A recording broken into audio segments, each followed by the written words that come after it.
추운 날씨에 이곳까지 오시느라고 수고 많이 하셨습니다. 우리 기도하겠습니다. 참 신실하시고 좋으신 하나님 아버지, 하나님의 사랑 가운데 저희가 이곳에 있습니다. 주님의 긍휼과 구원과 인도 가운데 우리가 하나님의 자녀로 살고 있습니다. 하나님, 우리가 하나님을 더 알길 원합니다. 세상의 어떤 그 지식과 성공의 방향과 그 모든 방법보다도 하나님을 더 알길 원합니다. 우리의 생명의 근원 되시고 빛 되시고 진리 되신 하나님을 더 알기 원하고 닮길 원합니다.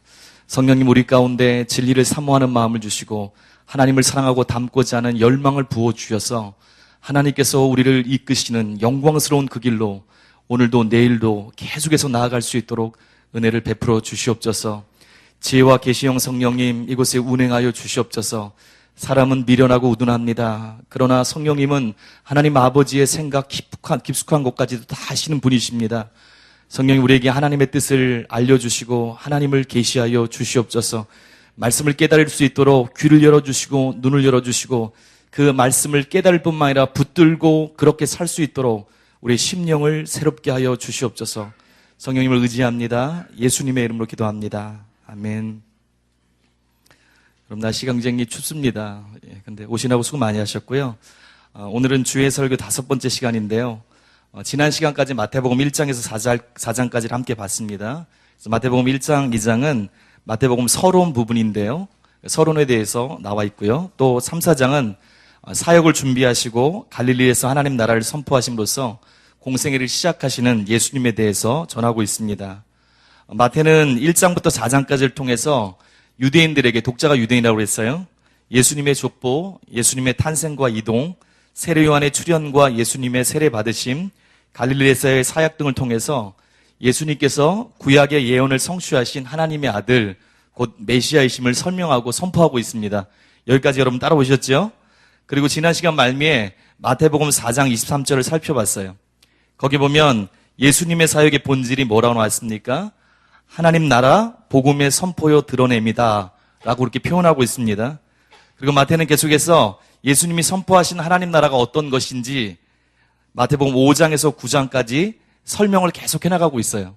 그리고 마태복음 5장에서 9장까지 그것이 하나님 나라 복음에 대한 것이다, 그것을 알려주기 위해서 우리 지난주에 봤습니다. 마태복음 4장 23절과 9장 35절, 내용이 같은 것을 앞뒤로 놓는 인클루지오 구조, 발음이 잘 안 돼요. 그 구조를 통해서 그렇게 했다고 나와 있습니다.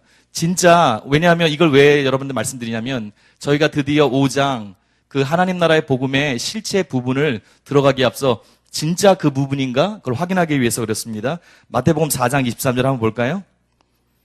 거기 뭐라고 나와 있습니까? 우리 한번 읽어보겠습니다. 시작. 예수께서 온 갈릴리에 두루다니사 그들의 회당에서 가르치시며 천국 복음을 전파하시며 백성 중에 모든 병과 모든 약한 것을 고치시니, 내용을 이해하셨죠?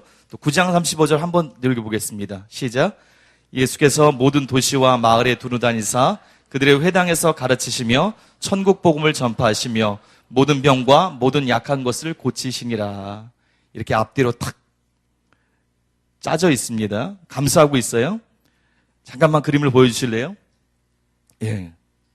제가 파워포인트를 써야 되는데, 왜냐하면 저희 청년 하나가 이름을 새겨서 선물했어요. 그래서 그 청년을 위해서도 한번 써야 됩니다. 여러분 이해해 주십시오. 예. 예, 보이시죠? 예, 좋습니다. 예, 제가 좀 쑥스럽지만 하나님 나라의 복음이 있습니다. 그렇죠? 이게 마태복음 전체의 주제이기도 하고 마태복음 5장부터 9장까지 계속해서 나오는 거예요. 그것을 감싸는 구조, 수미상관 구조로 마태가 지금 표현하고 있어요. 마태복음 4장 23절 아까 봤죠? 그리고 마태복음 9장 35절. 두 군데에서 똑같은 것, 하나님 나라가 어떻게 선포되는지, 예수님의 사역이 하나님 나라 선포 사역이라는 걸 나와 있습니다. 그리고 두 가지로 표현하는데요. 마태복음 5장 9절에서 5장과 7장에서 5, 6, 7에서 가르침을 통해서 하나님 나라의 특성이 뭔지, 하나님 나라 백성의 특성이 뭔지가 나와 있습니다.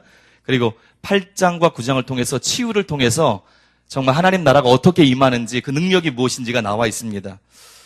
여러분 왜 이걸 설명해 주냐면요, 한번 상상을 해보세요. 마태가 있던 시대는 지금하고 다르죠. 지금처럼 이렇게 종이로 딱 돼 있는 아주 좋은 성경이 없었습니다. 그럼 주로 성경을 어디다 기록했습니까? 두루마리에 기록하는 거예요. 그래서 어떻게 해요? 그 두루마리에 마태복음에 쫙 기록돼서 기독교 공동체로 그것이 가는 거예요.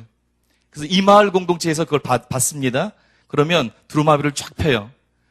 성도들이 한 명씩 돌아가면서 읽는 게 아니고 아마 낭독자가, 설교자 같이 낭독자가 앞에 있을 겁니다.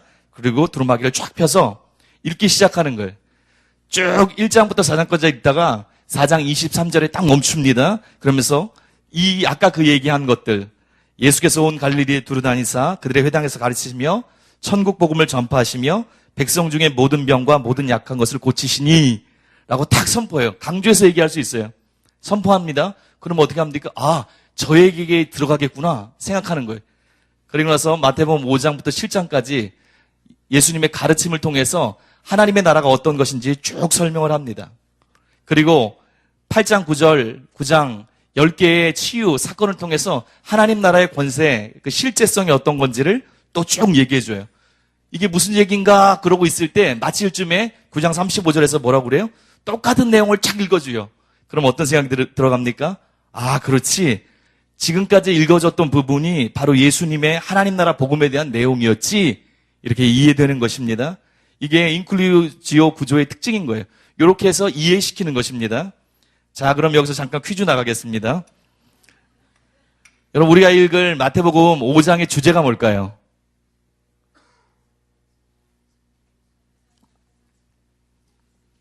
하나님 나라. 그렇죠? 지금 4장 23절에서 얘기했잖아요. 하나님 나라 복음에 대해서 얘기하고 있잖아요. 그러면 5장이 뻔히 주제가 뭡니까? 하나님 나라라는 거예요. 하나님 나라가 어떤 것인지 나와 있어요. 하나님께서 왕 되셔서 통치하시는 나라의 특징, 그 나라의 백성인 제자들의 삶이 나올 것입니다. 그렇죠? 여러분이 그 내용을 인식하면서 내용을 들어야 되는 거예요. 계속해서 말씀드립니다. 성경의 뜻을, 성경의 본문을 정확히 이해하기 위해서 제일 중요한 게 뭐라고요? 저자의 생각의 흐름. 제가 그냥 머리에 박히도록 계속 말씀드린 거예요. 지금 하나님 나라에 대해서 5장에 나올 거다. 그것을 알고 있는 게 무엇입니까? 지금 저자의 생각의 흐름을 알고 있는 거예요. 그 흐름을 가지고 여러분과 제가 5장을 보려고 합니다.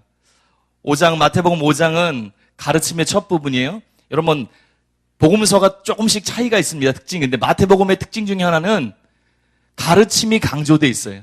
그때 구조 말씀드린 것처럼 마태복음은 5개의 강론들, 예수님의 가르침이 쫙 배열되어 있습니다. 그리고 앞뒤로 사건들, 이야기들이 쭉 배치되어 있어요. 그래서 마태복음의 특징 중에 하나가 예수님의 가르침, 강론입니다. 그런데 그 강론의 첫 부분인 마태복음 5장부터 7장의 첫 부분을 여러분과 제가 들어가고 있는 거예요. 이제 머리에 구조가 탁 들어갔어요. 이제 내용에 집중하겠습니다. 첫 번째 단락이 1절부터 12절인데요. 여러분과 제가 처음 보는 내용이라고 생각하고 천천히 내용을 살펴보면서 읽겠습니다. 시작.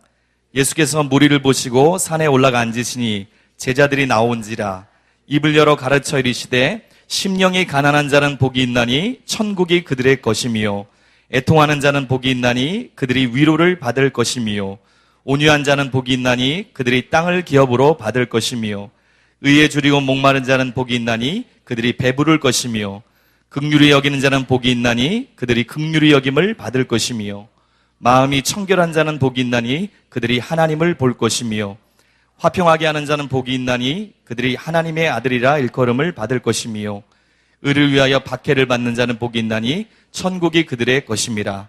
나로 말미암아 너희를 욕하고 박해하고 거짓으로 너희를 거슬려 모든 악한 말을 할 때에는 너희에게 복이 있나니 기뻐하고 즐거워하라. 하늘에서 너희의 상이 큼이라. 너희 전에 있던 선지자들도 이같이 박해하였느니라. 아멘. 제목을 뭐라고 불렀으면 좋을까요? 아시죠, 이 내용? 팔복입니다. 팔복. 그렇죠? 팔복이에요. 하나님의 나라 얘기해도 되지만 팔복입니다. 이 단락은요. 자, 먼저 1, 2절은 도입 부분이에요. 그리고 1, 2절은 5장부터 7장까지 전체의 도입 부분이기도 합니다. 1절, 2절 보니까 이렇게 시작돼요. 예수께서 무리를 보시고 산에 올라가 앉으시니, 예수님이 무리를 보시고 산에 올라가 앉으셨다고 나와 있어요. 그리고 그곳에서 가르치십니다. 근데 누가복음에 보면 여러분이 읽어보시면 아실 거예요. 예수님께서 산에 올라가서 말씀을 전하지 않고 어디서 전하십니까? 평지에서 전하십니다. 이상하죠? 그런데 마태는 예수께서 산에 올라가서 말씀을 전하셨다고 말씀하셔요. 얘기하고 있어요. 그래서 마태복음 5장부터 7장을 뭐라고 부르죠? 산상수훈이라고 부르는 거예요. 산상설교, 산상보훈, 산상수훈이라고 얘기하는 거예요. 왜 이런 차이가 나는 것일까요? 어떤 분은 그렇게 설명하더라고요. 갈릴리에 가면 그런 산 지형들, 구릉들이 있는데 거기가 이렇게 올라가다가 평평해졌다가 이렇게 올라간대요. 그러면 위에서 한 사람이 서서 밑에 평평한데 사람들이 많이 앉아서 딱 보면 평지같이 보인다는 거예요. 또 밑에서 딱 보면 어떻게 보여요? 산같이 보인다는 거예요. 그렇게 설명하는 분이 있습니다. 저는 안 가봐서 잘 모르겠습니다. 그런데 예수님께서 이런 높은 그 산에 올라가셔서 설교하셨어요. 그 이유가 무엇입니까? 그 밑에 평평하게 사람들이 앉아 있습니다. 그리고 뒤가 갈릴리 호수, 바다가 있는 거예요. 그럼 어떻게 해요? 그것이 자연적으로 가장 음성이 잘 전달될 수 있는, 마이크가 없잖아요? 그런 시설이라고 그래요. 굉장히 지혜로운 것 같습니다. 그런데 그것 때문에 마태가 산에 올라가서 예수님이 가르쳤다고 얘기하고 있는 것이 아닙니다. 결정적인 이유가 있어요. 왜 그랬을까요? 제가 질문 또 드렸어요. 왜 그랬을까요? 지난주에 제가 왜 그랬을까요? 하면 대부분이 독자 때문에. 기억나시죠? 유대인 독자 때문에 그렇습니다. 유대인들은 출애굽기 19장에서 24장에서 모세가 시내산에 올라가서 하나님께서 주시는 십계명을 받은 사건을 기억해요. 그것을 지금 예수님이 하나님 나라의 복음을 선포하는 것, 거기랑 연관시키는 거예요. 출애굽에 보면 그때 어떤 일이 있습니까? 하나님께서 모세에게 십계명을 주시면서 19장 5절 6절에 이렇게 말씀하세요. 한번 읽어보겠습니다. 시작. 세계가 다 내게 속하였으니 너희가 내 말을 잘 듣고 내 언약을 지키면 너희는 모든 민족 중에서 내 소유가 되겠고 너희가 내게 대하여 제사장 나라가 되며 거룩한 백성이 되리라. 너는 이 말을 이스라엘 자손에게 전할지니라. 언약을 맺는 거예요. 내가 십계명을 준다. 너희가 그것을 지키면 나의 백성, 거룩한 나라, 제사장 나라, 거룩한 백성이 될 것이다. 나의 소유가 되고. 그런 언약을 맺으셨어요. 그리고 지금 예수님을 통해서 산에서 메시아적 율법, 하나님 나라의 새 법, 계명이 선포되고 있어요. 이것도 동일한 거예요. 이것을 듣는 제자들이, 이것을 듣는 사람들이 그것을 듣고 예수님께 반응하면 그 말씀대로 살기로 결단하고 실제로 살면 어떤 일이 있습니까? 하나님 나라의 백성이 된다는 거예요. 그래서 시내산 그것과 시내산에서 계명을 받은 것과 연결해서 언약을 맺은 것, 그것과 연결해서 지금 산에서 전하고 있다. 마태가 이렇게 선포하고 있습니다. 그리고 1절 후반부 보니까 제자들이 나와서 들었다고 나와 있어요. 하나님 나라를 위해서 자신을 내려놓고 예수님을 쫓는 사람들이라고 지난주에 말씀드렸어요. 그런데 자세히 보니까 제자들만 들은 것이 아닙니다. 이 설교를 들은 무리들도 있었어요. 어디 있습니까? 무리들이 있을 때 산에 올라가시고 그때 제자들이 나왔어요. 그 앞에 있었을 것 같아요. 마태복음 7장 28, 29절 보니까 예수께서 이 말씀을 마치심에 무리들이 그의 가르침에 놀라니 이는 가르치시는 것이 권위 있는 자와 같고 그들의 서기관들과 같지 아니함일러라. 무리들도 듣고 있었습니다. 그렇지만 1차적으로 이 말씀은 누구에게 주신 겁니까? 제자들에게 주신 거예요. 하나님 나라 백성들을 위한 말씀입니다. 자, 그럼 그 내용으로 넘어가겠습니다. 맨 처음 내용이 지나고요. 3절부터 12절까지 팔복이라고 나와 있어요. 그렇죠? 팔복이 나와 있습니다. 하나님 나라 백성들의 삶의 원리와 자세, 그렇게 표현할 수 있어요. 제자들, 하나님 나라의 백성들, 하나님 나라를 소유한 자들이 어떤 태도를 가지고 살아야 하나, 진짜 제자들, 하나님 나라 백성들은 그 삶의 태도와 방향과 원리가 어떤 것인가, 그것을 지금 나타내고 있는 거예요. 3절에 뭐라고 나와 있습니까? 유명하죠? 심령이 가난한 자는 복이 있나니 천국이 그들의 것이며. 여러분, 제가 부탁드려요. 지금 팔복을 말씀드릴 때 너무나 익숙한 부분이에요. 그런데 진짜 내가 하나님께 속한 하나님의 백성인가? 하나님 나라라는 것의 특징은 하나님을 왕으로 섬기는, 그래서 왕국이라고 그랬잖아요. 민주주의가 아니라 왕국을 얘기하는 거예요. 하나님의 왕 대신 그분을 왕으로 섬기는, 인정하는 그 나라의 백성으로 사는 겁니다. 내가 그 나라의 백성으로서 실제 삶의 태도가 있는지를 하나하나씩 여러분 속으로 점검해 보세요. 처음에 하나님 나라의 제자들은 어떤 사람입니까? 심령이 가난한 자들이에요. 여러분, 가난한 자들이세요? 심령이요? 심령이라고 나와 있어요. 영으로라는 뜻입니다. 그리고 여기서 쓰인 가난한이라는 헬라어가 있어요. 프토코스라는 뜻이에요. 근데 이것은 헬라어에는 가난함이라는, 가난하다고 쓰는 형용사가 여러 개 있습니다. 헬라어가 많이 있습니다, 또한. 그런데 여러 개 중에서 이 프토코스가 뭐냐면 가장 상태가 낮은 상태예요. 가장 가난한 거예요. 극빈, 절대적인 가난이라는 거예요. 저 사람이 100만 원이 있어요. 나는 10,000원이 있어요. 상대적으로 가난한 거예요. 그게 아닌 거예요. 나는 아무것도 없다는 거예요. 그런 가난함이에요. 영의 하나님을 향해서 가난한데 극빈자적으로 아무것도 없는 상태인 거예요. 가진 것이 없기 때문에 스스로 살 수가 없는 거예요. 그래서 생존을 하루하루 남에게 의존하는 거예요. 쉽게 얘기해서 뭐 어떤 상태입니까? 거지입니다. 거지. 심령의 거지 같은 거예요. 거지 같은 그런 가난함이 있는 거예요. 그래서 이 사람은 하나님 외에 누구에게 호소할 수 없어요. 그래서 빈손 들고 하나님께 나와서 하나님을 전적으로 의지하는 사람이에요. 겸손함으로 나아가는 사람이에요. 스스로 영 가운데 깊이 하는 거예요. 하나님 외에는 나를 붙들 자도 없고 나를 세울 자도 없습니다. 오직 하나님뿐입니다. 그리고 의지하는 자예요. 그것이 심령의 가난입니다. 이게 첫 번째 문을 여는 열쇠와 같은 거예요. 여러분과 제가 하나님의 백성, 주님께 속한 자가 되기 위해서 반드시 필요한 게 무엇입니까? 천국의 임재 가운데 살기 위해서 가장 먼저 필요한 것, 마음이 파산맞은 자가 되는 거예요. 세상을 향해서, 나를 향해서. 그런데 그것을 향해서 불쌍하다가 아니라 복이 있다고 얘기하고 있어요. 복이라고 쓰인 마카리오인은 무엇입니까? 여러분 많이 들어보셨을 거예요. 최고로 행복한 그런 뜻이에요. 그냥 행복한 정도가 아니라 최고로 행복한이라는 뜻이에요.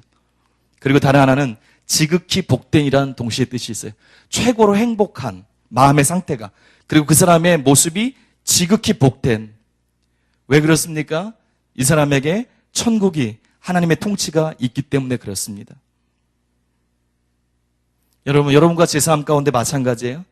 영의 가난한 자가 되어야 됩니다. 그것도 적당한 게 아니라 절대적으로 가난해야 되는 거예요. 하나님이 어떤 은혜를 붓습니다. 하나님이 어떤 사람을 정말 가까이 합니다.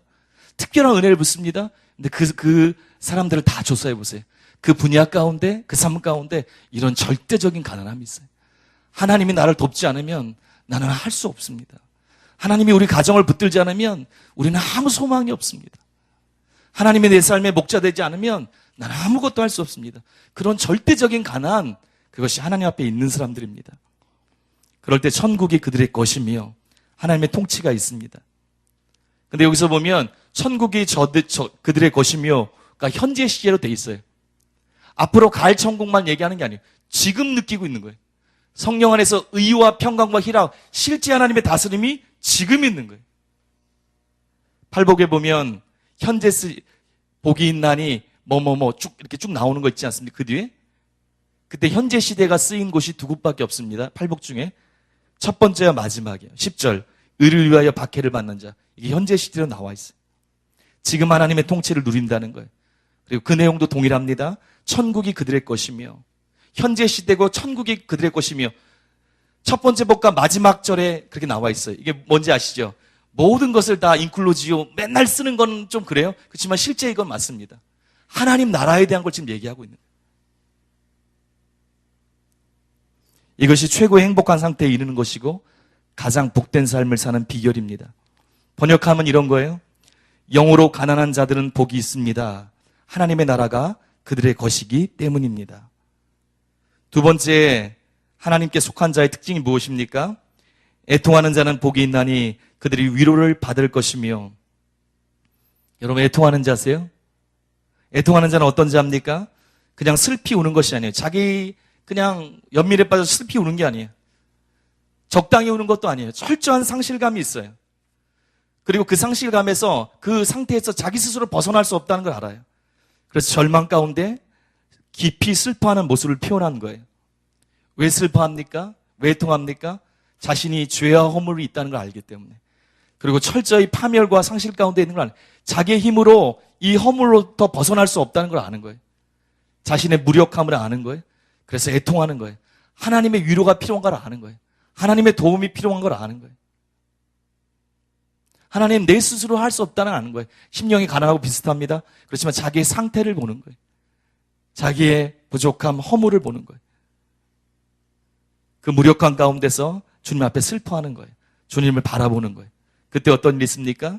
여기 나온 것처럼 그들이 위로를 받을 것이며 하나님의 위로가 그들에게 있습니다. 근데 여기 어떤 시대라고 나와 있어요? 미래 시대인 거예요. 미래 시대. 물론 하나님 애통한 사람 여러분이 아시겠지만 정말 애통해하면, 바르게 애통해하면, 자신의 부족을 보고 애통해하면 하나님이 거기에 위로를 주세요. 하나님의 위로가 있어요. 기도 가운데. 맞습니다. 그러나 궁극적으로 이런 사람에게 어떤 일이 있어요? 하나님 나라가 완성될 때 요한계시록 21장 4절에 모든 눈물을 그 눈에서 닦아주시니 다시는 사망이 없고 애통하는 것이나 곡하는 것이나 아픈 것이 다시 있지 아니하리니 처음 것들이 다 지나갔습니다. 하나님께서 모든 죄와 고통과 죽음을 제거하시고 하나님의 나라가 예수님의 재림 후에 임할 때, 온전히 임할 때 그 눈에서 모든 눈물을 씻겨주신다는 거예요. 여러분, 우리 가운데 애통이 있어야 됩니다. 사람들에게 죄를 회개하라고 얘기해 보세요. 많은 사람들이 어떻게 생각해요? 내가 무슨 죄가 있다고 그러냐고. 근데 하나님의 진정한 자녀의 특징 중에 하나가 무엇입니까? 없는 죄를 만들어서 막 그런다는 게 아니에요. 성령 안에 거예요. 하나님의 임재 가운데 거예요. 그러니 세상의 기준이 아니고 하나님이 진리, 하나님의 빛이 기준인 거예요. 그러니까 무엇이 보입니까? 자신의 실체가 보이는 거예요. 애통하기 시작하는 거예요. 또 애통하기 시작하는 거예요. 하나님 앞에 엎드릴 수밖에 없는 거예요. 그때 하나님의 위로가 오는 거예요. 그리고 하나님께서 온전히 위로하는 하나님 나라에 왔을 때 그 은혜가 부어지는 것입니다. 세 번째, 팔복의 사람은 어떤 사람이요? 하나님 나라에 속한 사람은요? 제자들은 온유한 자는 복이 있나니 그들이 땅을 기업으로 받을 것이며, 온유라고 표현되고 있어요. 온유의 표현을 여러 가지로 쓸 수 있습니다. 여러분도 많이 들어보셨을 거예요. 근데 본래 뜻은 뭐냐면 잘 훈련된 말이 주인한테 순복하는 모습이에요. 여러분, 말이 힘이 좋지요. 말이 힘이 좋아요. 전쟁 가운데서도 막 달립니다. 그런데 잘 다듬어지고 훈련되어서 주인께 순복하는 거예요. 주인의 작은 신호에도 반응하기 시작하는 거예요. 이것처럼 왕이신 예수님 앞에 그 심령이 낮아진 거예요. 부드러워진 거예요. 그래서 그 말씀의 명령에 철저하게 순복하는 거예요. 또 어떤 모습입니까, 온유가? 주변의 상황이 좋게 진행되지 않을지라도 끝까지 주인 되신 주님을 신뢰하고 인내하는 모습으로 살아가는 거예요. 그게 온유한 거예요. 겉모습이 아닙니다. 그럴싸하게 부드럽게 보이고 겉모습으로 괜찮아 보이는 그게 아니에요. 속의 상태예요. 심령의 태도를 얘기하는 거예요. 그런 하나님 앞에 바르게 반응하고 순종하고 의지하는 사람들, 온유한 사람들, 세상 사람들은 자기 힘으로 모든 것을 다 자기 판단으로 하려고 하지 않습니까? 그런데 이런 온유한 자에게 주님 뭐라고 말씀하세요? 약속하세요? 복이 있다고 그러면서 땅을 기업으로 받게 될 거라고 말씀하세요. 미래 시제입니다. 어떤 겁니까? 하나님의 나라가 완성될 때 그 나라를 상속받게 될 것이다. 내가 주님께 순종하고 그 말씀을 믿고 따랐느냐? 나의 나라가 임할 때 네가 그 나라를 상속받게 될 것이다. 그렇게 말씀하시는 거예요. 또 6절의 네 번째지요. 우리 한번 읽어볼까요? 시작.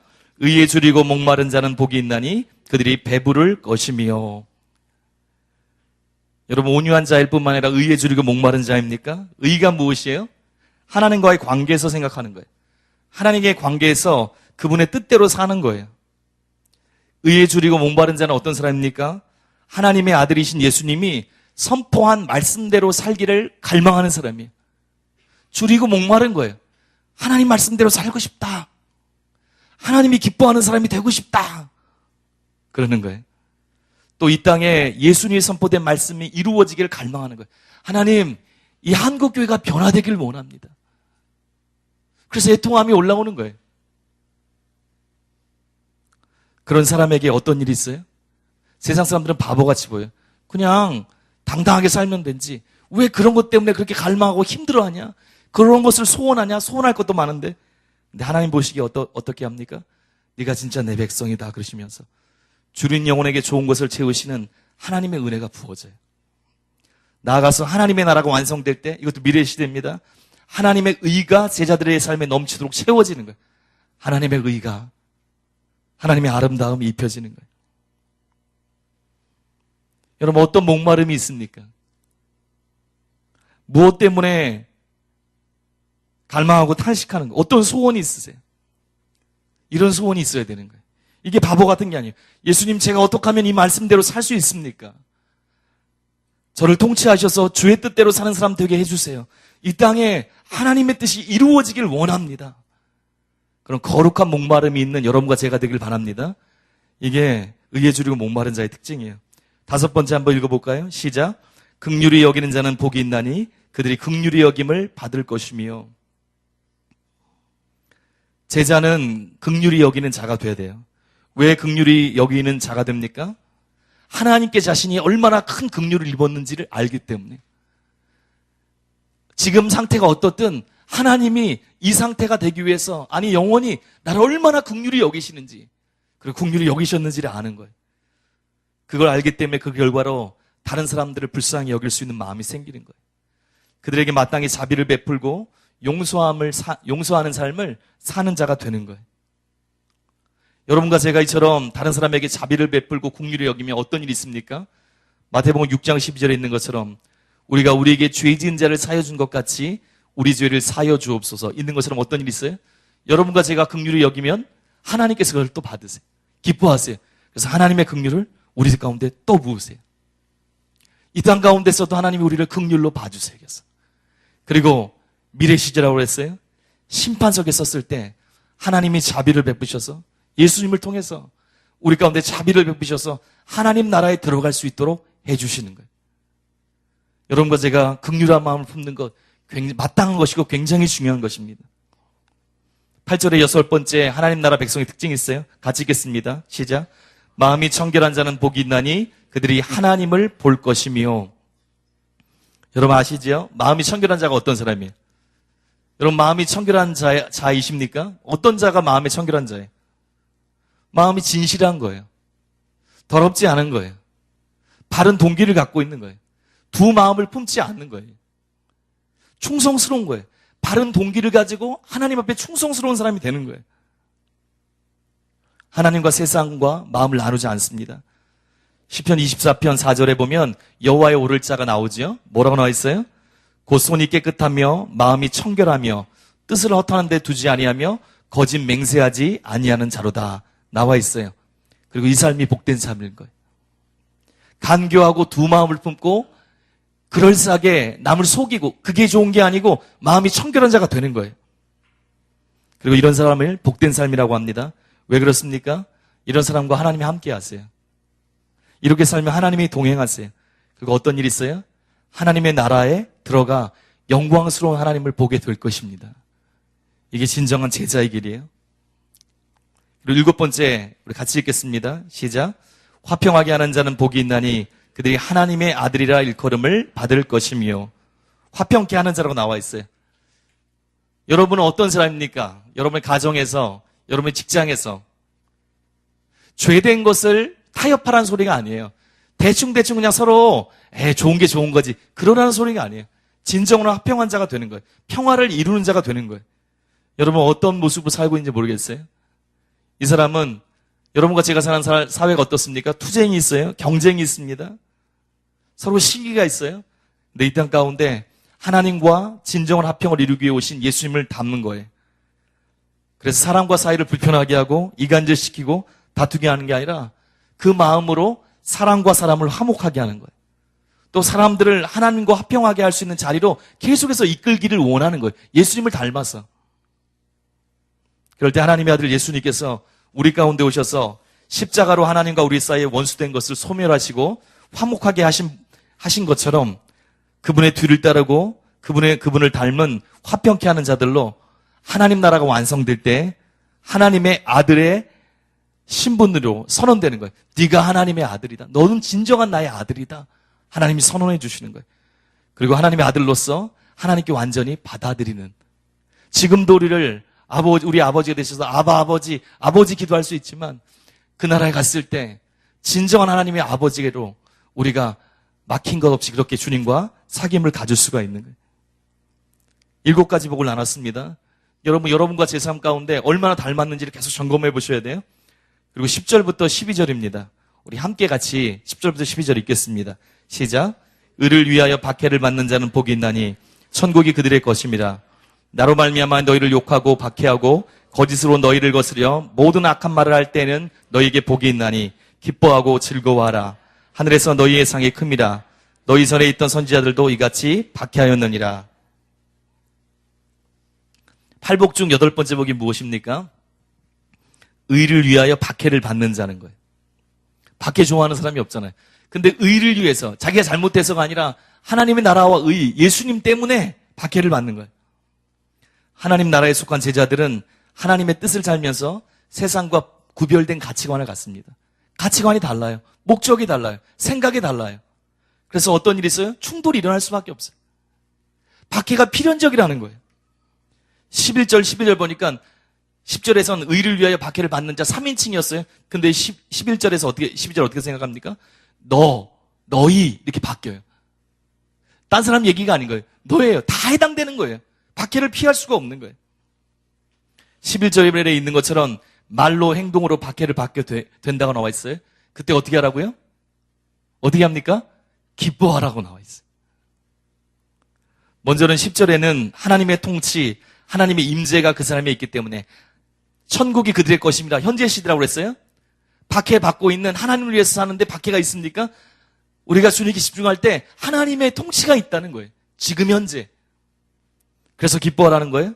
또 12절에 뭐라고 나와 있어요? 하늘에서 큰 상이 준비되어 있기 때문에 기뻐하고 즐거워하라 나와 있어요. 다시 한번 따라 보세요. 박해를 받을 때 기뻐하고 즐거워하자. 기뻐하고 즐거워하자. 여기 기뻐하고 즐거워하라. 그 뜻이 뭐냐면 오늘 뜻이 마음속에서 올라오는 벅찬 기쁨과 이 기쁨과 함께 억제할 수 없는 역동적인 환희가 있는 큰 기쁨이요 즐거움이라는 거예요. 그냥 조금 미소 짓는 게 아니에요. 견딜 수 없는 기쁨과 즐거움을 가지라는 거예요. 미친 것 같아요. 핍박받고 욕먹더니 미쳤구나. 다른 사람이 그럴 수 있어요. 억지로 척하라는 게 아니에요. 이것으로 인해 하나님께서 기뻐하실 것, 나와 함께 하실 것, 내가 그리스도의 고난에 동참할 것, 우리로 따지면, 지금으로 따지면. 그리고 하나님이 주시는 그 상, 그것을 바라보면서 진짜 기뻐하는 거예요. 바울과 실라가 감옥에 갇혔잖아요. 복음을 전하다가 매맞고 착고에 차여서 감방에 갇혀 있어요. 그런데 어떻게 합니까? 기쁨으로 찬송하는 거예요. 왜 그랬을까요? 알았을 거예요. 하나님을 사랑하는 거예요. 예수님을 사랑하는 거예요. 예수님의 남은 고난에 동참하는 걸 기뻐하는 거예요. 내가 나 때문에 고난받는 게 아니라 하나님을 전하다가 예수님을 사랑하다가 받는, 주님을 따르다가 받는 핍박인 거예요. 주님이 기뻐하실 거고 상을 주실 걸 아는 거예요. 기뻐하고 즐거워하는 겁니다. 여러분 주님 때문에 박해가 있으십니까? 크게 기뻐하고 즐거워하십시오. 상이 큽니다. 큰 믿음 교회 다니는 성도들, 일반적인 성도들 상이 있습니다. 정도의 차이가 있지만 겪은 것들이 있을 거 아니에요. 오래 다니신 분 특히 상이 있습니다. 기뻐하고 즐거워하십시오. 여러분과 제가 팔복을 받습니다. 하나님 나라의 백성의 모습이에요. 자세예요. 삶의 태도입니다. 그리고 계속해서 하나님 나라의 백성 제자들의 모습을 7장까지 예수님의 말씀을 통해서 가르침을 통해서 계속 나와 있어요. 어떤 사람들은 이것을 읽을 때 이런 생각을 합니다. 지금 있는 것뿐만 아니라 뒤에 읽은 쭉 내용들, 메시아적 율법들, 예수님이 주신 세계명들, 여러 가지 천국 백성의 삶을 쭉 들을 때 어떤 생각을 해요? 이것은 어떤 사람들이 이것은 사람이 할 수 없는 겁니다. 어떻게 그렇게 살아요? 그냥 이상적인 하나님 나라가 어떤 건지를 그냥 설명한 거죠. 이렇게 얘기하는 분들이 있어요. 또 어떤 부류가 있습니까? 우리는 오직 십자가를 의지해야 됩니다. 어떻게 저렇게 삽니까? 나는 도대체 저렇게 살 수 없습니다. 그러므로 나는 예수님의 십자가 공로만을 철저히 의지하라고 그렇게 써놓은 겁니다. 그러나 그렇지 않습니다. 우리가 예수님의 십자가 공로를 의지하는 건 맞지만 그렇게 말하고 이걸 적어놓은 것이 아닙니다. 뭐라고 하는 거예요? 하나님의 아들 예수님을 영접하고 우리가 좇을 때 하나님 나라의 통치 가운데 있을 때 사는 사람들의 모습과 실제 삶의 태도를 나타낸 거예요. 그렇지 않으면 어떤 데나 소리입니까? 진짜 예수님을 따르는 제자가 아니라는 거예요. 그래서 뒤에 보면 천국에 못 들어간다고 나와 있어요. 내 힘으로 산다는 게 아니에요. 하나님의 통치 가운데 있을 때, 주님이 내 속에서 사실 때, 성령으로 역사하실 때 이 일이 가능하다는 거예요. 그리고 진짜 이렇게 살기로 결단하고 주님을 의지해서 이대로 따라 사는 사람, 그 사람이 진짜 제자라는 거예요. 그렇지 않으면 하나님께 속한 사람이 아니라는 거예요. 이제 두 번째 단락으로 넘어가겠습니다. 13절에서 16절까지입니다. 여러분과 제가 또 천천히 한번 읽겠습니다. 시작. 세상의 소금이니 소금이 만일 그 맛을 잃으면 무엇으로 짜게 하리요? 후에는 아무 쓸데없어 다만 밖에 버려져 사람에게 밟힐 뿐이니라. 너희는 세상의 빛이라. 산 위에는 동네가 숨겨지지 못할 것이요. 사람이 등불을 켜서 말 아래 두지 아니하고 등경 위에 두나니 이러므로 집안 모든 사람에게 비추느니라. 이같이 너희 빛이 사람 앞에 비추게 하여 그들로 너희 착한 행실을 보고 하늘에 계신 너희 아버지께 영광을 돌리게 하라. 제목을 무엇이라고 정할까요? 뭐라고 정할까요? 세상의 빛과 소금. 예, 잘하셨습니다. 그렇게 정하면 될 것 같아요. 여러분이 정하시면 되는 거예요. 이 단락은 천국 백성, 즉 예수님을 따르는 제자들이 세상에 대해서 어떤 사람인가를 가르쳐주는 예수님의 가르침이에요. 세상에 대해서는 어떤 관계가 있나, 어떤 존재인가. 두 가지가 나와 있죠. 13절에 너희는 세상의 소금이니 이렇게 시작돼요. 세상의 소금이래요. 그리고 소금이 만일 그 맛을 잃으면 무엇으로 짜게 하리요? 후에는 아무 쓸데없어 다만 밖에 버려져 사람에게 밟힐 뿐이니라. 이렇게 나와 있습니다. 예수님 뭐라고 말씀하세요? 주님의 제자된 천국 백성은 세상의 소금이라고 말씀하시는 거예요. 세상의 소금 같은 존재라는 거예요. 여러 번 들었을 거예요. 세상의 소금이 되라 그런 게 아니라고 했어요. 서술형입니다. 너는 세상의 소금이다. 짠맛을 대체할 수 있는 게 소금에 없다고 그래요. 단맛은 여러 종류가 있다고 그래요. 신맛도 짠맛을 대체할 수 있는 게 소금밖에 없다는 거예요. 하늘의 가치관과 삶을 통해 세상의 하나님의 통치의 맛을 내는 소금이라는 거예요.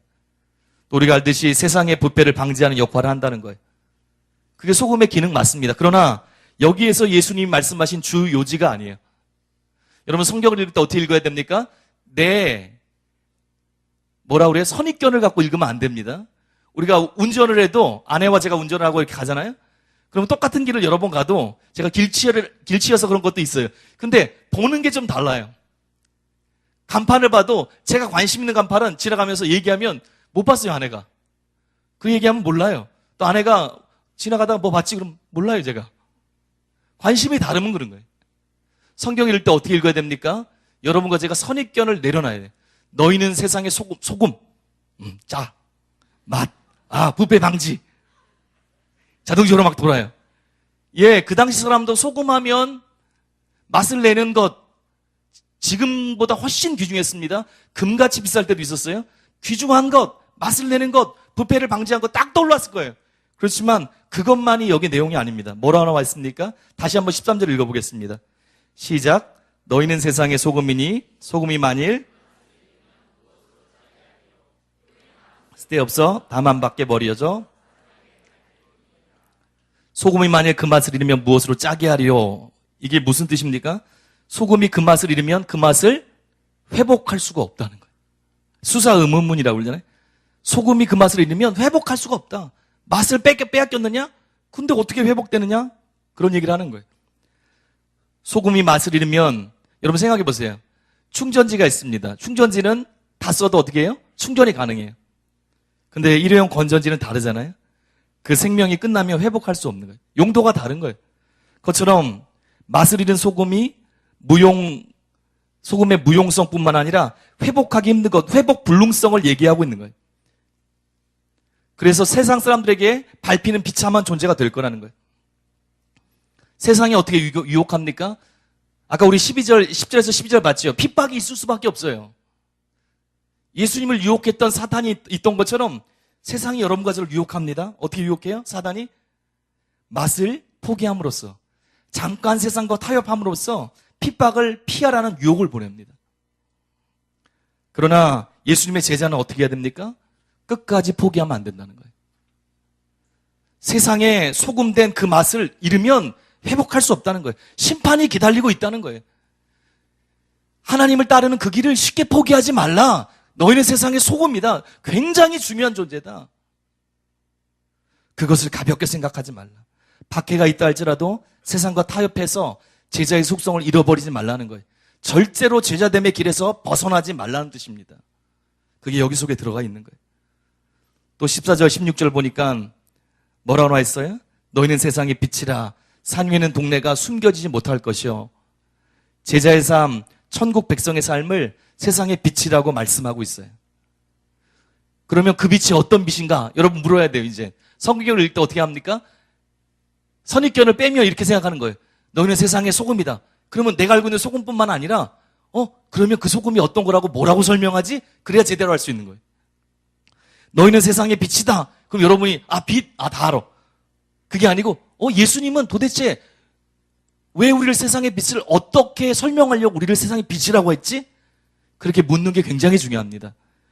뭐라고 설명하고 있어요? 14절 보니까 산 위에 있는 동네가 숨겨지지 못할 것이요. 너희는 세상의 빛, 그것을 뭐를 가지고 설명하고 있어요? 산 위의 동네예요. 여기서 동네는 작은 동네가 아닙니다. 도시 같은 거예요. 골짜기에 산 뒤에 가려진 동네가 아니에요. 잘 보이는 그곳에 큰 도시, 동네가 딱 서 있어요. 가릴 수 있습니까?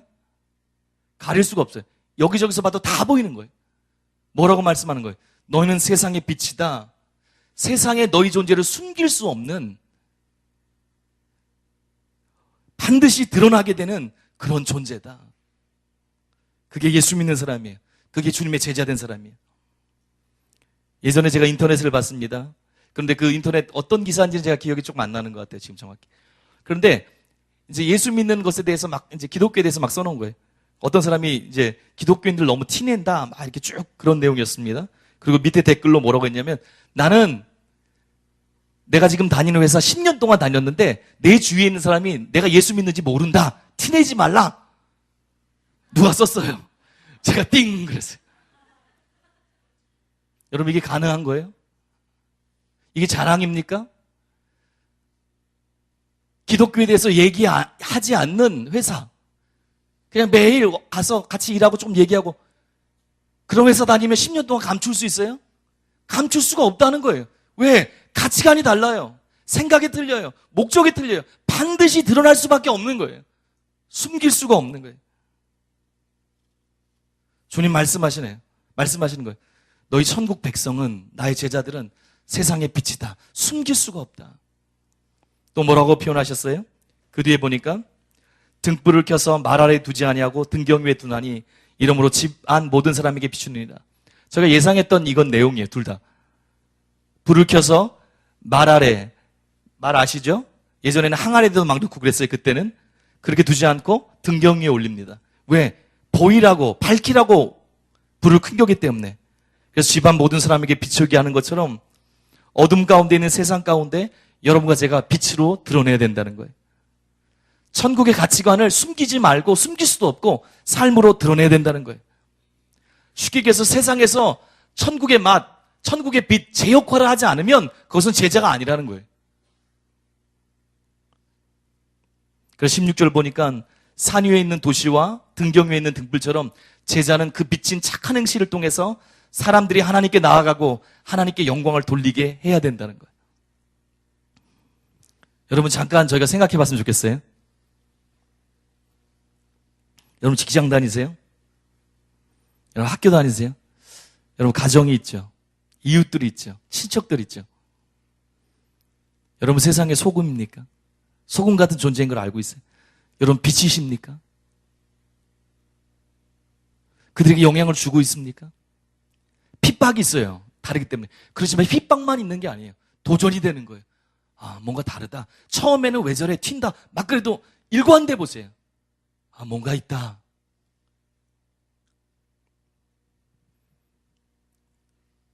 그게 예수 믿는 사람이에요. 천국 백성이에요. 주님을 따르는 제자들의 모습이에요. 하나님의 통치 가운데 있는 우리 믿는 사람들은 천국의 진열장 같은 존재예요. 천국의 광복판 같은 존재예요. 여러분과 제 삶 가운데 하나님의 실체를 다른 사람한테 보여줄 수밖에 없는 거예요. 우리를 통해서 하나님이 어떤 분인지 사람들이 볼 수 있는 거예요. 볼 수 있어야 되는 거예요. 실제적인 착한 행실, 열매가 내 삶에 없다면 나를 돌아봐야 되는 거예요. 이것이 제자가 세상 가운데 해야 될 역할입니다. 그리고 이처럼 천국 백성의 삶에는 세상 사람들과 타협할 수도 물러날 수도 없는 그런 모습이 있는 거예요. 여러분, 세상의 소금과 빛의 삶으로 계속해서 살아가시기 바랍니다. 이제 세 번째 단계로 가겠습니다. 단락으로 가겠습니다. 17절부터 20절인데요. 여러분과 제가 천천히 읽겠습니다. 시작. 내가 율법이나 선지자를 폐허러 온 줄로 생각하지 말라. 폐하러 온 것이 아니요 완전하게 하려 함이라. 진실로 너희에게 이르노니 천지가 없어지기 전에는 율법의 1.1획도 결코 없어지지 아니하고 다 이루리라. 그러므로 누구든지 이 계명 중에 지극히 작은 것 하나라도 버리고 또 그같이 사람을 가르치는 자는 천국에서 지극히 작다 일컬음을 받을 것이요 누구든지 이를 행하며 가르치는 자는 천국에서 크다 일컬음을 받으리라. 내가 너희에게 이르노니 너희 의가 서기관과 바리새인보다 더 낫지 못하면 결코 천국에 들어가지 못하리라. 그럼 제목을 무엇으로 붙일까요? 제목을 붙이는 게 중요하다고 그랬어요. 왜 자꾸 붙이면 흐름을 알 수 있다고 그랬어요? 저도 어떻게 붙일지 헷갈리더라고요. 그래서 두 가지로 붙여봤어요. 하나는 율법과 예수님, 다른 하나는 서기관과 바리새인보다 나은 의. 많이 들어본 것처럼 그렇게 제목을 정했습니다. 여기서부터는 산상설교의 본론으로 들어가는 거예요. 이제 본론으로 들어가는 거예요. 그 첫 단락이에요. 예수님의 오심과 구약성경, 특히 율법 사이의 관계, 그리고 이 속에서 제자들, 하나님 나라의 백성과 어떤 관계가 있는지가 나와 있습니다. 먼저 17절입니다. 우리 한 번만 다시 읽겠습니다. 시작. 내가 율법이나 선지자를 폐하러 온 줄로 생각하지 말라. 폐하러 온 것이 아니요 완전하게 하려 함이라. 율법과 선지자, 이게 무슨 뜻이지요? 구약성경 전체를 지칭하는 전통적인 유대교적 어법이에요. 율법과 선지자면 구약성경 전체를 얘기하는 거예요. 그리고 율법과 선지자를 폐하러 온 줄로 생각하지 말라고 말씀하고 있어요. 무엇을 예상해 볼 수 있습니까? 그 당시 예수님 반대했던 유대인들이 예수님이 자기들의 행동과 다른 거예요. 바리새인들과 서기관이 볼 때 자기와 다른 거예요. 그래서 저자는 율법을 폐하러 왔구나. 그런 소리를 많이 들으셨을 것 같아요. 그것이 예상됩니다. 근데 이때 예수님이 말씀하시는 거예요. 내가 폐하러 온 것이 아니요 완전하게 하러 왔다. 이것이 무슨 뜻인지 알기 위해서는 완전하게 하다, 플로레사이라는 동사를 이해해야 됩니다. 플로레사이, 완전하게 하다가 두 가지 뜻이 있어요. 따라해보세요. 하나는 성취하다는 뜻이고 또 하나의 뜻은 뜻을 온전히 드러내다 라는 뜻이다. 성취하다는 뜻이 있어요. 예수님께서 율법을 온전히 성취하려 오셨다는 거예요. 구약 성경을. 또 예수님께서 구약 성경의 그 속뜻을, 정신을 온전히 드러내기 위해서 오셨다는 거예요. 여러분, 예수님 이게 맞습니까? 예수님께서는요, 자신의 삶과 사역, 가르침을 통해서 구약 성경 전체를 성취하신 분이세요. 단지 구약의 몇몇 예언들만 성취한 게 아니라 구약 성경 전체를 다 그 내용을 성취한 진정한 성취자세요. 메시아세요. 그리고 뿐만 아니라 구약 성경의 뜻, 본뜻을 온전히 드러내신 분이세요. 그것을 얘기하고 있습니다. 18절에서 뭐라고 말씀하세요? 이제 본문으로 들어가는 거예요. 본론으로 들어간 겁니다. 18절 같이 읽겠습니다. 시작. 진실로 너희에게 이르노니 천지가 없어지기 전에는 율법의 1.1획도 결코 없어지지 아니하고 다 이루리라. 여기 율법이라고 나와 있어요. 이 율법이 뭘까요? 이제는 모세의 율법 전체를 얘기하는 거예요. 마태의 관심은 이제 구약 성경 전체에서 모세의 율법으로 좁혀졌어요. 그리고 이 초점이 5장 끝까지 계속 유지됩니다. 모세의 율법이에요. 여기에 나오는 1.1획이라는 표현이 있어요. 여러분 아시죠? 히브리어에 보면은 점 찍는 게 있어요. 딱 점 있어요. 쭉 이거 내리는 게 있어요. 이렇게 내리는 거랑 이렇게 휘어지는 거랑 연결되는 거랑 다 틀려요. 히브리어 알파벳 보면 1.1획도 내용이 틀려지는 거예요. 세세한 부분까지 포함하는 율법 전체를 얘기하는 거예요. 그리고 가장 중요한 게 무엇입니까? 결코 없어지지 않고 다 이루리라. 이 뜻을 알아야 이 문장을 알 수 있어요. 다 이루리라. 이게 무슨 뜻일까요? 이루리라고 나타나는 동사가 기네스다이라는 거예요. 실현되다라는 거예요. 우리 좀 전에 성취되다 보셨죠? 그거랑 비슷한 뜻이에요. 성취된다는 뜻이에요. 또 다 이루리라에 다가 있어요. 이 다가 무엇을 얘기할까요? 성취되는데 무엇을 성취하는 분인가? 예수님의 전생애를 통해서 성취한다는 뜻이에요. 두 가지 근거가 있습니다. 마태복음 줄거리 전체를 볼 때 가장 잘 조화로워요. 생각의 흐름 전체를 보라고 그랬어요. 마태복음이 무엇입니까? 예수님의 부활, 죽음, 부활, 가르침, 능력 있는 사역을 통해서 예수님께서 구약성경 전체에 계시된 하나님의 뜻을 성취하시고 새 시대의 막을 여셨다는 것에 초점이 맞춰 있어요. 그러니까 그것을 다 할 때, 전체를 볼 때 다가 예수님의 전생애를 통해서 그렇게 볼 수 있는 거예요. 또 이 해석에 전후 문맥과도 잘 맞습니다. 17절에 뭐라고 나와 있어요? 예수님은 구약 성경 전체가 예수님의 전생의 사건들을 통해 성취되는 분, 구약의 온전한 성취자라고 나와 있어요. 이것을 다 볼 때 어떻게 해석할 수 있어요? 예전에 히브리적 관점으로 성경 보기에 나와 있죠. 거기 추종하는 분이 어떻게 했습니까? 아, 봐라. 여기 보니까 진실로 너희에게로니 천지가 없어지기 전에 율법의 1.1획도 없어지지 아니한다고 나와 있지 않느냐? 거기 있는 걸 모든 걸 다 지켜야지 그러면 그렇게 얘기했습니다. 그걸 뜻하는 게 아니에요. 신약 시대에도 율법을 모두 지켜야 한다는 의미가 아닙니다. 왜 그래요? 여기요? 1.1획도 결코 없어지지 아니하고 다 지켜라가 아니라 다 이루리라 그렇게 나와 있어요. 예수님이 이루셨다는 거예요. 율법을 신약 시대에 사는 사람들이 구약의 율법을 다 지켜야 된다는 소리가 아닙니다. 그들이 틀린 거예요. 이 말은 예수님께서 예수님의 오심 그리고 예수님의 재림 전까지 모세의 율법에 나와 있는 율법의 상징과 예언들 그 모든 것을 예수님을 통해 온전히 성취하신다는 성취된다는 예수님을 통해 성취된다는 것을 말하고 있는 것입니다. 여러분 이해하셨죠? 따라오시면 됩니다. 19절 보겠습니다. 우리 같이 읽겠습니다. 시작. 그러므로 누구든지 이 계명 중에 지극히 작은 것 하나라도 버리고 또 그같이 사람을 가르치는 자는 천국에서 지극히 작다 일컬음을 받을 것이요 누구든지 이를 행하며 가르치는 자는 천국에서 크다 일컬음을 받으리라. 이게 무슨 말일까요? 19절을 이해하기 위해서 가장 중요한 단어가 있어요. 그게 뭐냐면 그러므로 누구든지 이 계명 중에 이 계명이 뭘까요? 그러므로가 나와 있으니까 아 이게 위에 율법을 얘기하나 보다 이렇게 생각할 수 있어요? 그게 아닙니다. 마태가 말을 바꿨어요. 17에서 18절에는 율법 노모스 이렇게 표현하고 있어요. 근데 여기 뭐라고 표현하고 있습니까? 엔톨라이로 계명들로 바꿨어요. 일부러 의미심장하게 뭔가 변화를 준 거예요. 암시를 준 겁니다. 이 계명이 무엇입니까? 언뜻 보면 율법에 연결되는 것은 뭐예요? 내용을 정리해보면 어떻게 알 수 있어요? 예수님께서는 그의 오심으로 이미 구약의 율법을 다 성취하는 성취자의 길에 서셨기 때문에 이제 신약의 사람들, 하나님의 백성들, 그 사람들은 구약의 율법 조문에 머물러 있는 것이 아니고 예수께서 온전히 드러내신 성취된 율법, 즉 예수님의 초림에 의해 이미 성취된 그리고 예수님의 재림에 의해 완성될 때까지 그분의 제자들이 지켜야 할 따라해보세요. 메시아적 율법 그것을 지켜야 한다는 것이다.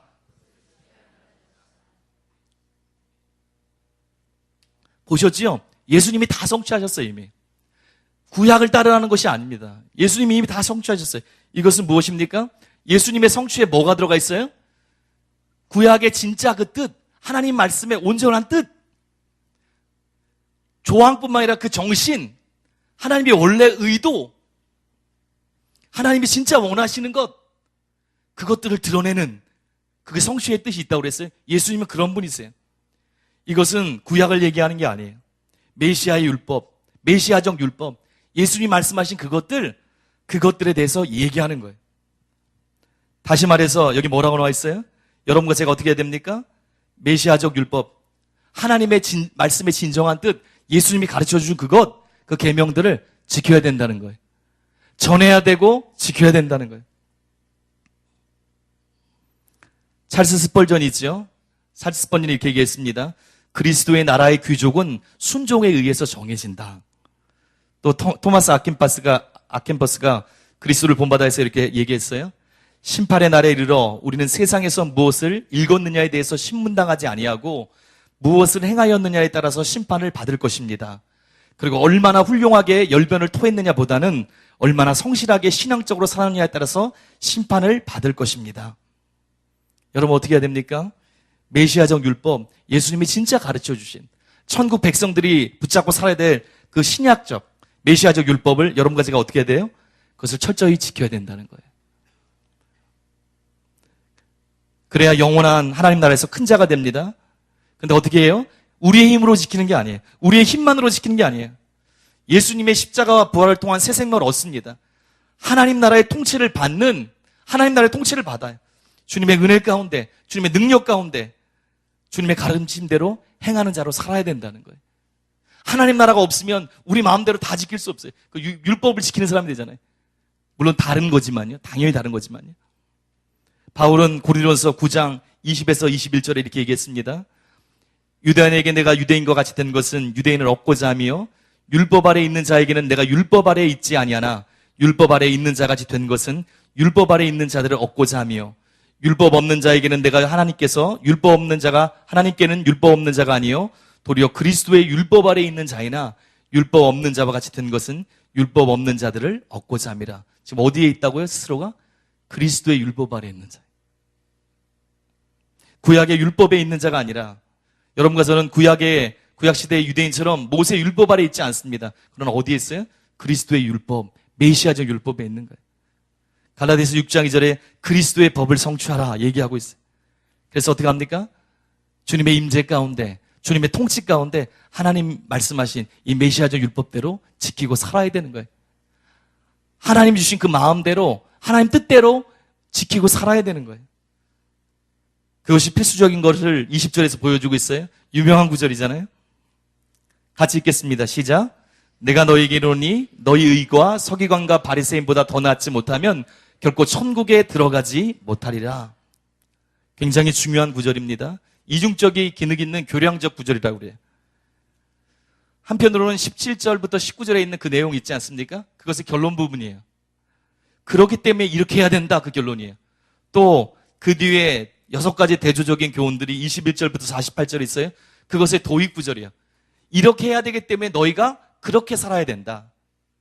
메시아적 율법으로 지키면서 그렇게 새롭게 살아야 된다. 그 뒤에 것을 설명하는 도입구입니다. 여기 뭐라고 나와 있어요? 천국에 들어가지 못하리라 이렇게 나와 있어요. 이 천국은 마음에 임하는 천국이 아닙니다. 그렇죠? 이해되시죠? 앞으로 우리가 들어갈 천국이에요. 그런데 서기관과 바리새인보다 더 나은 의가 이 나라에 들어가는 기준으로 제시되고 있는 거예요. 맞습니까? 아닙니까? 정확히 나와 있는 거예요. 이 의가 없으면 누구도 그 나라에 들어갈 수 없습니다. 이것은 충격적인 얘기예요. 그렇지만 마태복음 7장 21절 나더러 주여 주여 쭉 나오잖아요. 거기와 일치하는 거예요. 신앙주의 가지고 안 된다는 거예요. 그냥 나는 믿으니까 간다. 어떻게 행동해도. 그럴 수가 없다는 거예요. 그것이 진실이고 저희가 얘기하는 거 그 율법주의라면 예수님이 율법주의죠. 근데 예수님이 그걸 얘기하는 게 아니에요. 지금 서기관과 바리새인보다 나은 의는 예수님이 말씀하신 메시아적 율법, 하나님의 말씀을 조항뿐만 아니라 그 속의 정신과 본래 의도까지를 실제 지키는, 주님을 따르는 그것을 얘기하는 거예요. 여러분 한번 생각해 보세요. 서기관과 바리새인들 설렁설렁 살지 않았습니다. 아시죠? 굉장히 철저하게 살았어요. 엄격하게 살았어요. 완벽함을 추구했던 사람이에요. 그래서 하나님이 주신 계명을 나눴어요. 더 정확하게 세부적으로 지키려고 248개로 지켜야 될 계율로 만들었습니다. 365개의 금지 조항을 만들었어요. 세세한 조항을 만들었어요. 거기다가 이것도 부족해서 1521개의 수정 조항을 덧붙였어요. 서기관과 바리새인들이 철저하게 율법을 지키려고 했어요. 근데 주님 뭐라고 말씀하세요? 그것보다 나은 의가 되어야 된다. 너희 가운데 그것보다 나은 의가 있어야 천국에 들어간다. 어떻게 들어갈 수 있습니까? 근데 그들의 실수가 뭐예요? 외적 조건만을 철저하게 지키려고 했어요. 그 속에 있는 하나님의 본뜻, 하나님의 마음, 정신, 그것이 없었어요. 주님 뭐라고 말씀하십니까? 외식했다고 얘기하고 있어요. 마태복음 23장 25절에서 28절에 있습니다. 여러분도 많이 들어보셨을 겁니다. 우리 함께 읽겠습니다. 시작. 화 있을진저 외식하는 서기관들과 바리새인이여, 잔과 대접의 겉은 깨끗하게 하되 그 안에는 탐욕과 방탕으로 가득하게 하는도다. 눈먼 바리새인이여, 너는 먼저 안을 깨끗이 하라. 그리하면 겉도 깨끗하리라. 화 있을진저 외식하는 서기관들과 바리새인이여, 회칠한 무덤 같으니 겉으로는 아름답게 보이나 그 안에는 죽은 사람의 뼈와 모든 더러운 것이 가득하도다. 이와 같이 너희도 겉으로는 사람에게 옳게 보이되 안으로는 외식과 불법이 가득하도다. 겉만 깨끗하다는 거예요. 아니 주님 기뻐하는 모습이 아니라는 거예요. 그래서 제자들이 따라야 될 의는 무엇입니까? 율법의 외적 조건만을 지키는 게 아니에요. 서기관과 바리새인 같은 의가 아니에요.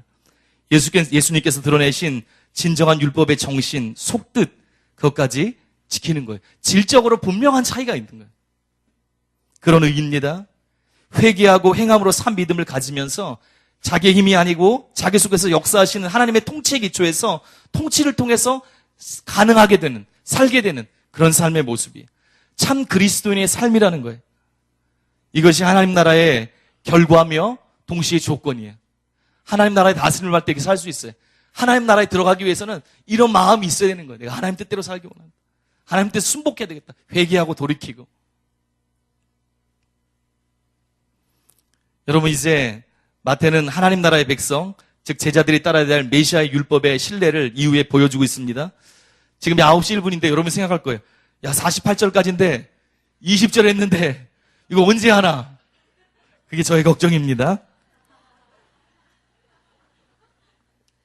그래서 하면서 막 지금 고민해서 지금 끊어야 되나? 조금 더 할까? 지금 조금 더 해야지 다음 주에 짧지. 이 생각을 지금 계속 왔다 갔다 하고 있는데요. 예, 한 10분만 더 할까요? 10분만 더 하고 다는 못 마칠 것 같습니다. 10분만 더 하고 예, 그렇게 9시 2분이네.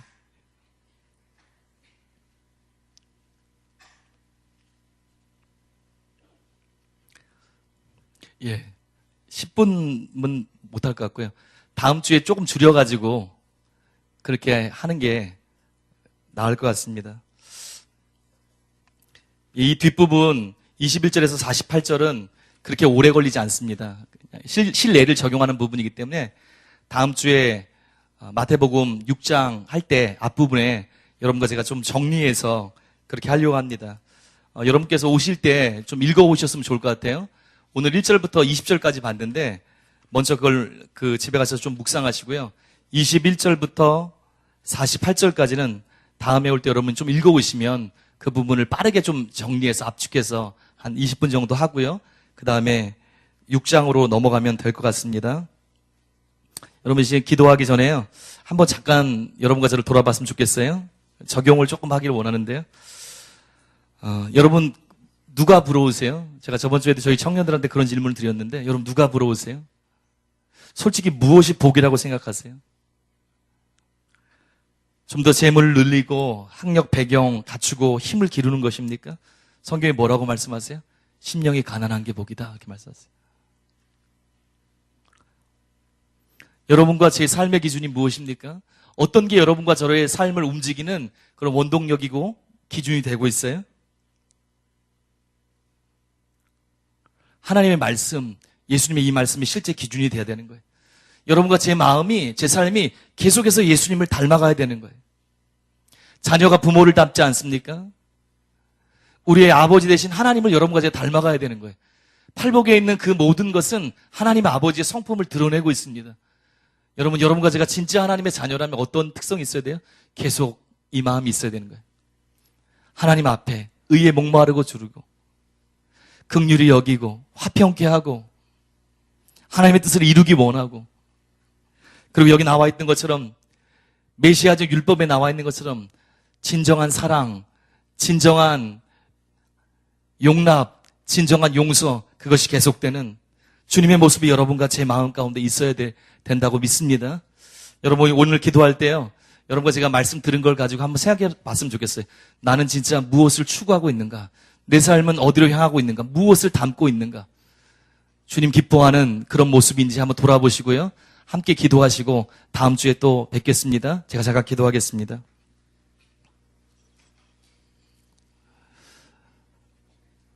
주님 팔복의 말씀을 통해서 또 주님의 말씀을 통해서 나는 진짜 하나님께 속한 하나님의 나라의 백성인지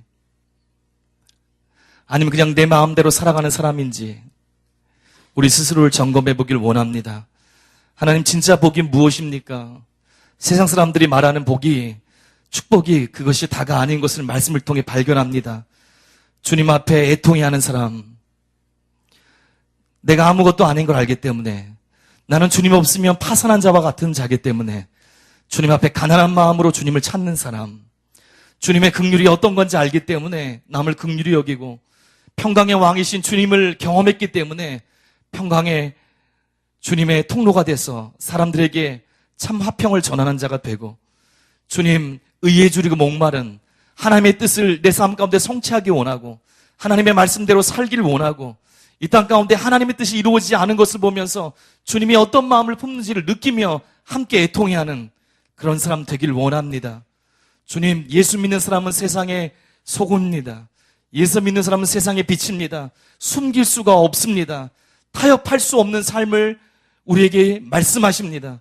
주님, 그런 삶 살게 하여 주시옵소서. 사람에게 인정받는 삶이 아니라 하나님께서 함께 하시는 삶, 하나님께서 기뻐하시는 삶, 하나님이 우리 가운데 임재하시는 삶, 그 삶을 살기 원합니다. 하나님 말씀을 문자적으로만 아는 것이 아니라 말씀 독에 계시된 주님의 진짜 정신, 주님의 마음을 우리가 깨닫길 원합니다. 성령을 통해서 알게 하시고 하나님의 통치 가운데 거하게 하여 주시고 성령의 권능, 복음의 권능을 통해서, 복음의 능력을 통해서 하나님의 말씀대로 사는 우리들 되게 하여 주시옵소서. 하나님, 다음 주에 만났을 때는 이 실제적인 말씀들이 우리 삶의 실제가 되는 그 모습을 갖고 주님 앞에 나아가는, 더 나아가는 그런 저희들 되게 하여 주시옵소서. 주님을 바라봅니다. 우리의 전부 되신, 주님 되신 예수님의 이름으로 기도합니다. 아멘.